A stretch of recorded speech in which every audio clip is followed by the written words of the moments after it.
주 동안 지켜야 할 7가지 중요한 절기를 말하고 있습니다. 그 중에 6번째가 바로 이 대속죄일인데 7가지 절기 중 가장 중요한 절기다라고도 말을 할 수가 있습니다. 이 속죄일, 대속죄일은 이스라엘 백성들이 전국적으로 죄를 없애는 날이기 때문에 국가적으로도 굉장히 긴장하는 날이었습니다.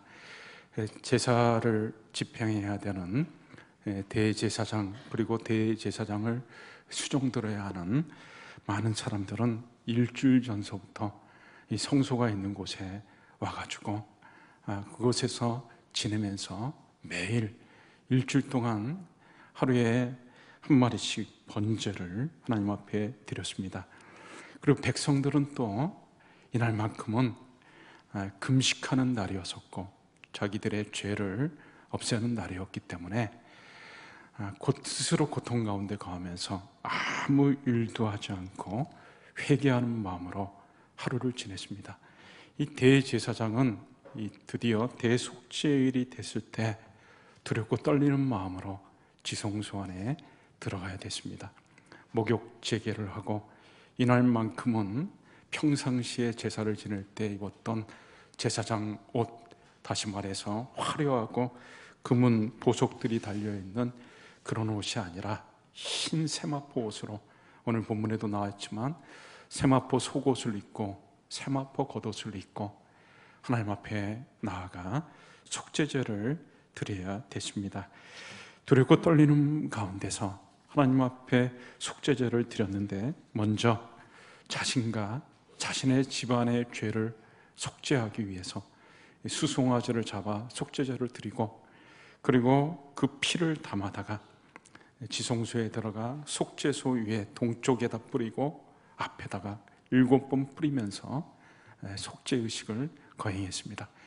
그러고 나서는 그 다음에 이제 백성들을 위한 속죄의식이 행해졌는데, 염소를 가져다가 제사를 지내고 나서 또 피를 받아다가 그 피를 지성소에 들어가 속죄소 앞에 위에다 뿌리고 앞에다 뿌렸습니다. 그래서 백성들의 죄를 사하는 일을 한 것이죠.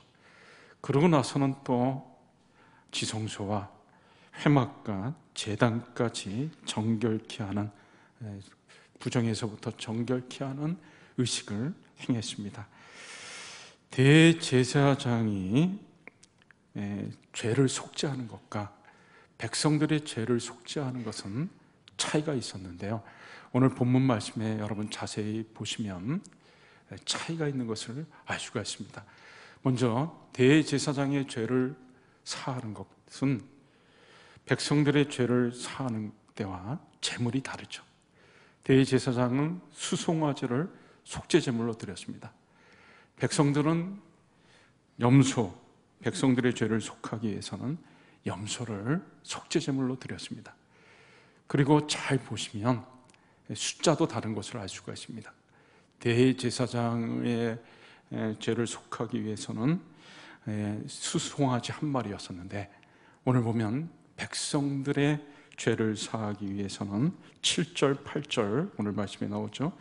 또 그 두 염소를 가지고 회막문 여호와 앞에 두고 두 염소를 위하여 제비 뽑되, 이 백성을 위해서 죄를 속하는 염소는 2마리였습니다. 염소 2마리를 가지고 제비를 뽑았습니다. 항아리 속에다 제비를 집어넣고 이제 제비를 뽑는데, 한 제비는 여호와를 위한 염소를 뽑는 것이고 또 한 염소는 아사셀을 위한 염소입니다. 이 아사셀에 관계된 것은 잠시 있다가 좀 설명을 드리겠습니다. 그래서 이 제비를 뽑아가지고 여호와를 위해 뽑힌 염소는 그날 속죄 제물로 잡아가지고 피를 성소에다 뿌렸습니다. 그렇게 해서 백성들의 죄를 사한 것이죠. 그런데 아사셀을 위해 제비를 뽑힌 염소는 산채로 회막문 바깥에 두었다가 이제 제비가 뽑힌 다음에 목에다가는 빨간 리본을 메어 주었습니다. 그리고 이 아사셀의 염소는 대제사장이 속죄 제사를 드리고 나서 회막 바깥으로 나와가지고 이 살아있는 염소, 아사셀의 염소에다 머리에다가 이렇게 안수를 합니다.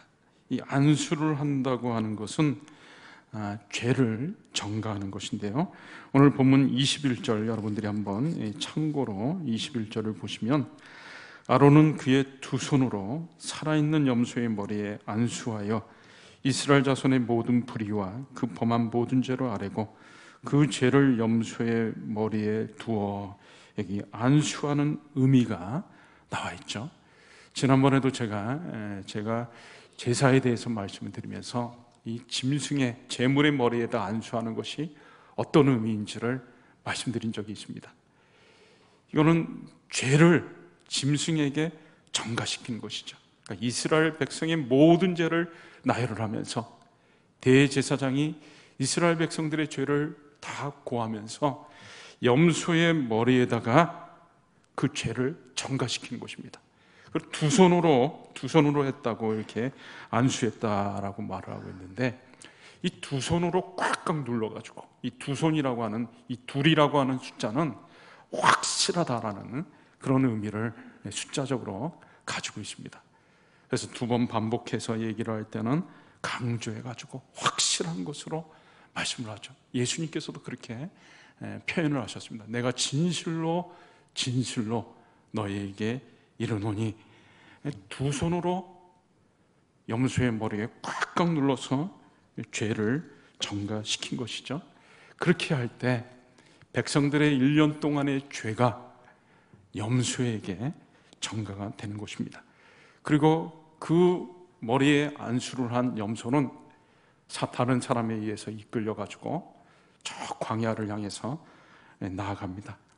그리고 더 이상 돌아올 수 없는 데까지 나아갔을 때, 이 염소가 더 이상 돌아올 수 없을 지경까지 갔을 때, 그때 비로소 염소를 풀어줍니다.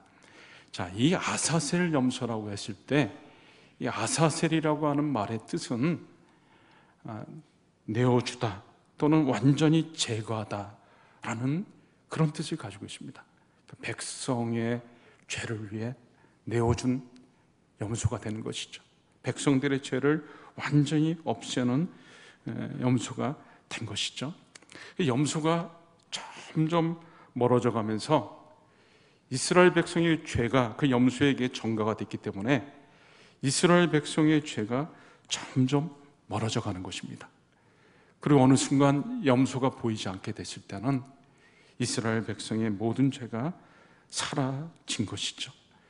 이 염소는 이스라엘 백성의 모든 죄를 완전히 제거하는 염소였다라는 것입니다. 하나님께서는 이스라엘 백성들의 죄를 완전히 없애주신 것이죠. 대속죄를 통해서 하나님은 이스라엘 백성의 죄뿐만 아니라 우리의 죄도 완전히 없애주셨습니다. 시편 103편 10절 말씀에 보면, 우리의 죄를 따라 우리를 처벌하지는 아니하시며 우리의 죄악을 따라 우리에게 그대로 갚지 아니하셨으니, 하나님께서 우리의 죄를 따라 처벌하지 아니하시고 죄악을 따라 우리에게 갚지 아니하셨다 그랬습니다. 시편 103편 12절에는 동이 서에서 먼 것 같이 우리의 죄가를 우리에게서 멀리 옮기셨으며, 그러니까 아사셀의 염소를 통해서 이스라엘 백성들의 죄가 전가된 것이 점점 멀어져 가듯이 동이 서에서 먼 것 같이 하나님께서 우리의 죄를 멀리 옮기셨습니다. 히브리서 10장 17절 말씀에는 또 그들의 죄와 그들의 불법을 내가 다시 기억하지 아니하리라, 죄와 불법을 기억도 하지 않는다고 말씀하셨습니다. 그러니까 하나님께서 저와 여러분의 죄를 기억조차 하지 아니하신다라는 것이죠. 자, 그러면 이 아사셀의 염소, 이 광야로 이끌려갔던 아사셀의 염소는 어떻게 되었을까요? 목자 없는 양은 죽은 것이나 다를 바가 없습니다. 중동 땅에서 목자 없는 양이라고 하는 것은 보호를 받지 못하기 때문에 길을 잃을 수밖에 없고 거친 광야에서 맹수의 밥이 될 수밖에 없습니다. 염소도 마찬가지죠. 목자가 없는 염소는 이제 길을 찾다가 헤맬 수밖에 없습니다. 그러다가 절벽과 낭떠러지에서 떨어져 죽을 수 있고 아니면 맹수의 밥이 되는 것입니다. 이 아사셀 염소는 무엇을 예표할까요? 이 아사셀 염소는 바로 예수님을 예표하는 것입니다. 이스라엘 백성들의 죄를 짊어지고 조금씩 광야를 향해서 나아가는 염소는 바로 세상 죄를 짊어지고 나아가는 예수님을 예표하는 것입니다.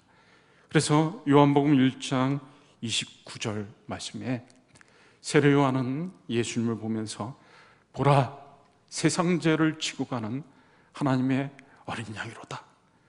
아사셀 염소가 이스라엘 백성의 죄를 지고서 광야로 나아가듯이 예수님은 바로 세상 모든 사람들의 죄를 짊어지고 나아가는 하나님의 어린 양이었습니다.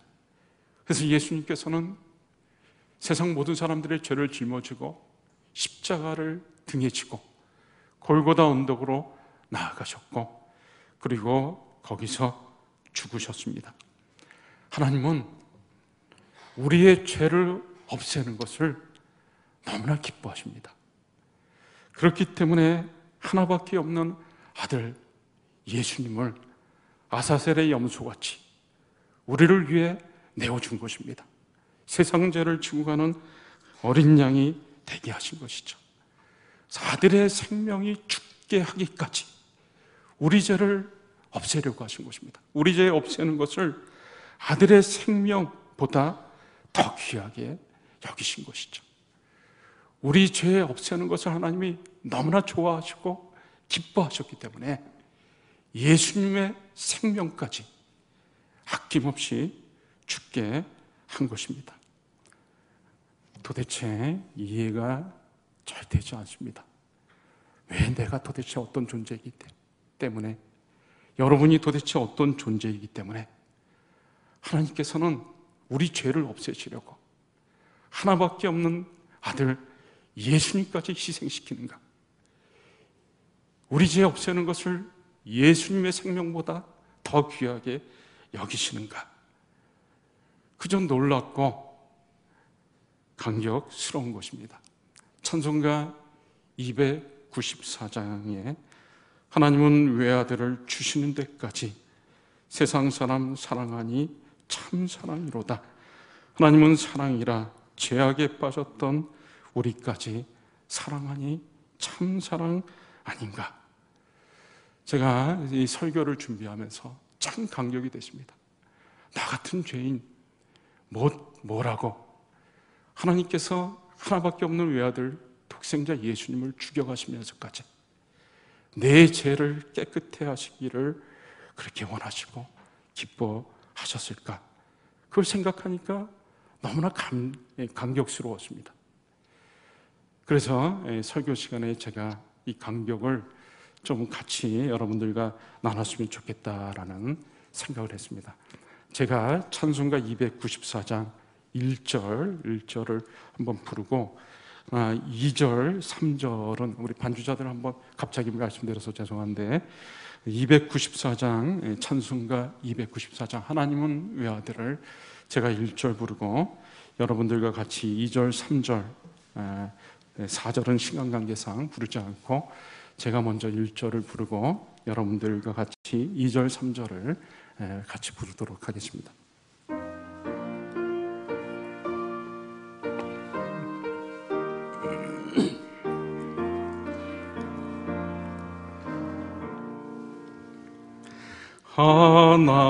하나님은 외아들을 주시는 때까지 세상 사람 사랑하니 참 사랑이로다.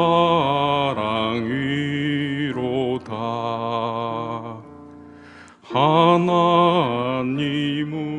사랑이라 죄악에 빠졌도 우리까지 사랑하니 참 사랑 아닌가. 같이 하겠습니다. 하나님을 배반하고 멀리 떠난 우리 원수같이 대적하나 사랑하여 주네. 하나님은 사랑이라 죄악에 빠졌다 우리까지 사랑하니 참 사랑 아닌가. 세상 죄를 사시려 우리 죽을 대신 성자 예수 십자가에 고난 받으셨네.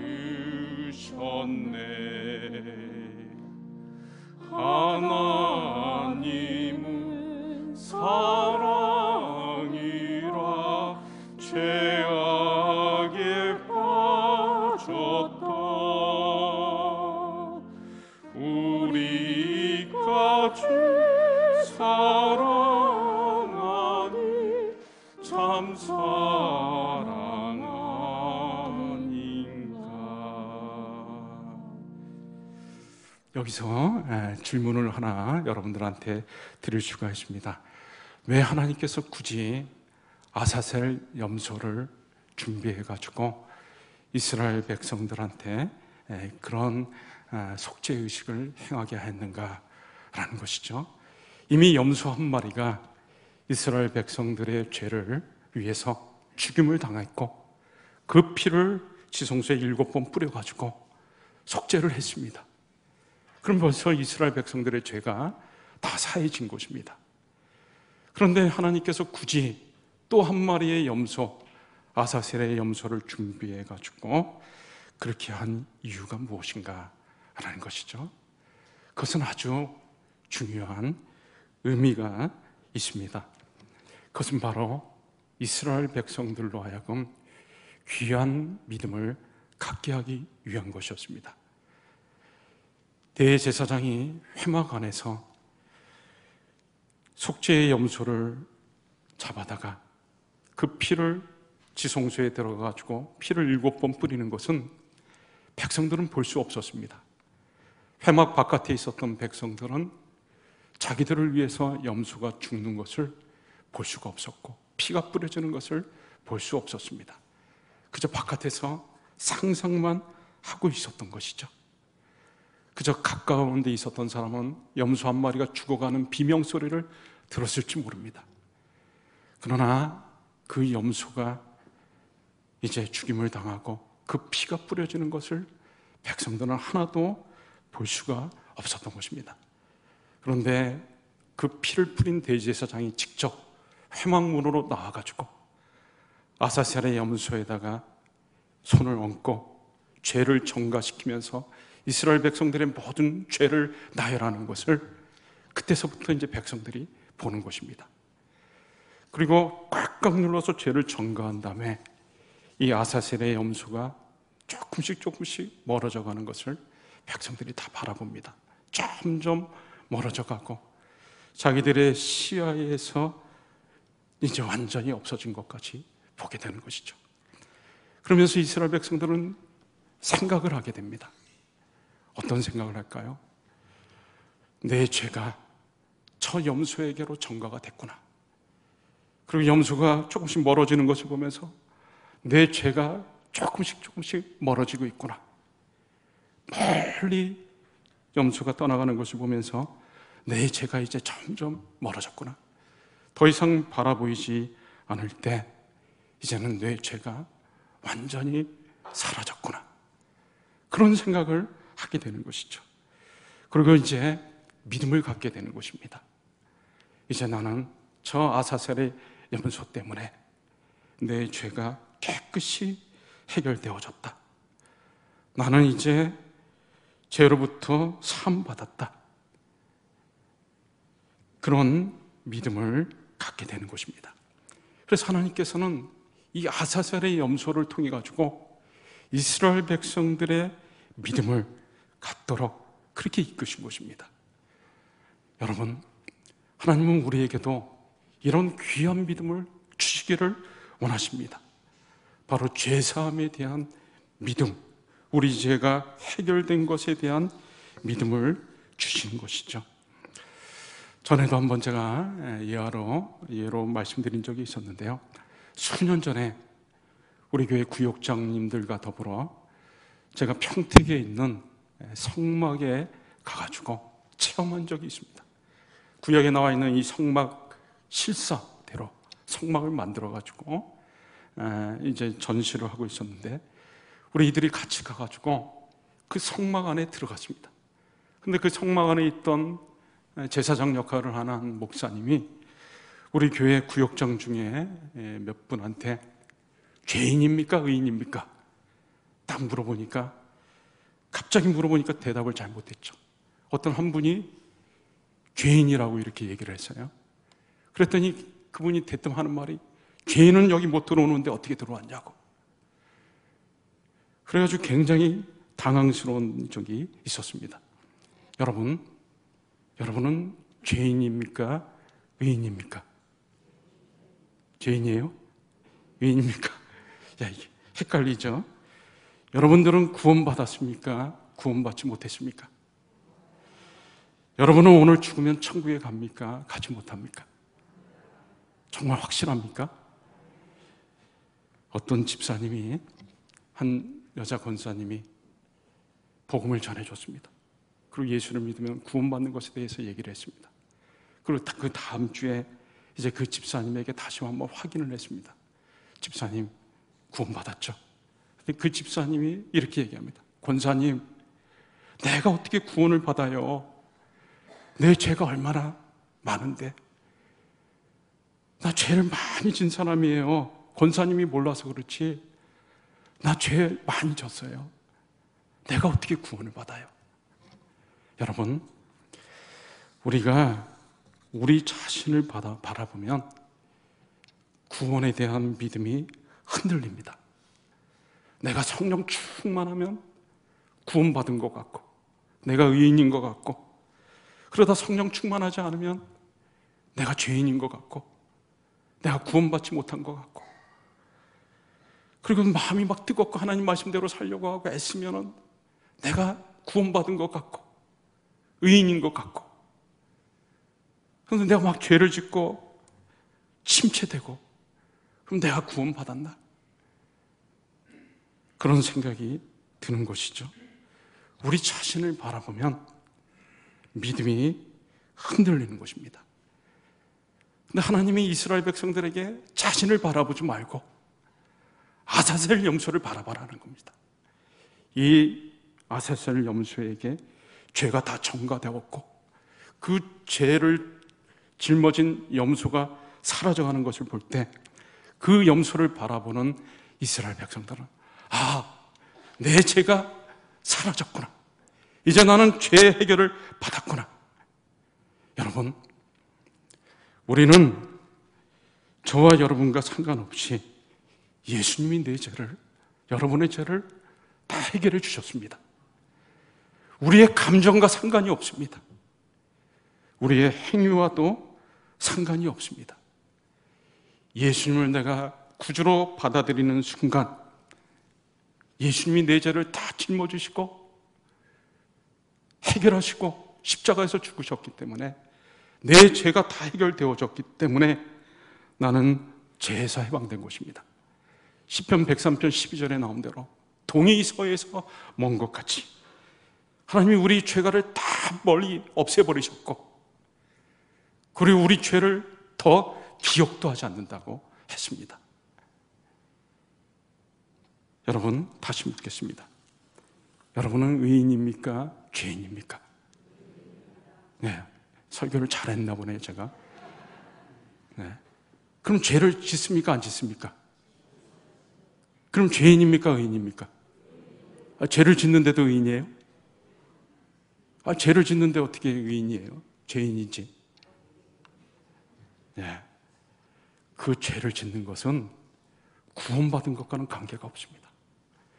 우리가 예수를 믿는 순간 예수님이 내 죄를 다 해결하셨기 때문에 이미 천국과 지옥은 결정된 것입니다. 내 죄를 짓는 것은 천국과 지옥과는 상관없이, 구원과는 상관없이 이루어지는 것이죠. 그래서 내가 하나님의 징계를 받는 죄이지, 그것이 구원과 관계된, 천국과 지옥에 관계된 죄는 아닌 것입니다. 그렇다고 해가지고 내가 막 그냥 이제 나 죄 사함 받고 예수님이 내 죄를 다 해결하셨으니까 나는 구원받았고 의인이고 천국 가니까 이제 마음대로 내 마음대로 살아도 되겠다, 죄 짓고 살아도 되겠다, 그러면 될까요? 안 될까요? 왜 안 되죠? 그러면 구원은 받고 천국은 가지만 하나님께 두들겨 맞는 것입니다. 하나님의 징계를 받는 것이죠. 그래서 여러분이 오늘 이것을 분명히 확실하게 믿음으로 가지고 있어야 되는 것입니다. 하나님이 이 믿음 갖기를 원하시는 겁니다. 제가 아주 누구나 쉽게 할 수 있도록, 초등학생도 아주 알아듣기 귀에 쏙쏙 들어오게 한 예화로 설교를 마치려고 합니다. 여러분, 우리가 예수님을 영접했죠. 예수님을 이 성경책에다 비유를 하겠습니다. 이 성경책이 예수님입니다. 자, 이 볼펜은 영원한 생명, 영생입니다. 우리가 이제 천국 가고 영원한 생명을 얻죠. 자, 이 영생은 성경에 보니까 예수님 안에 있다 그랬습니다. 내 안에 영생이 있고 생명이 있다 그랬습니다. 그렇게 예수님 안에 영원한 생명이 있기 때문에, 자, 성경책이 뭐라 그랬죠?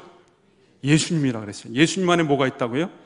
생명, 영생이 있어요. 그래서 이 볼펜이 영생이라 그랬기 때문에 이 성경책에다 제가 이 볼펜을 집어넣습니다.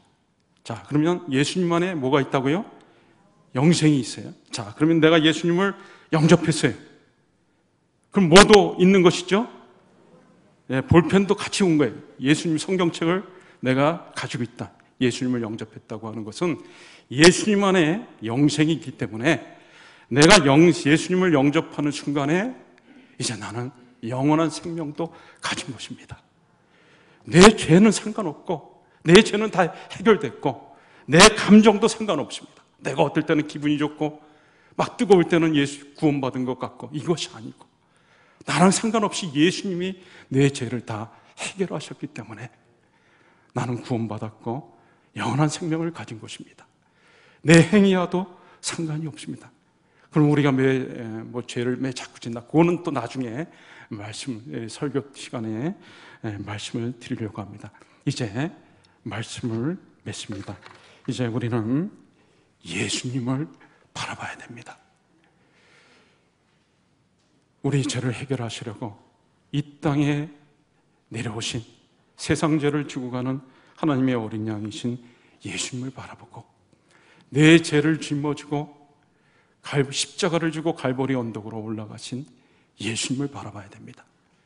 그리고 내 죄를 예수님께서 십자가에서 피를 흘리시면서 다 해결하셨습니다. 그것을 우리가 바라볼 때 저와 여러분은 완전한 의인이 되는 것입니다. 저와 여러분이 날마다 예수님을 바라보므로 굳건한 믿음 가운데서 이 구원의 기쁨과 감격을 누리면서 하루하루를 사실 수 있기를 주의 이름으로 축원합니다.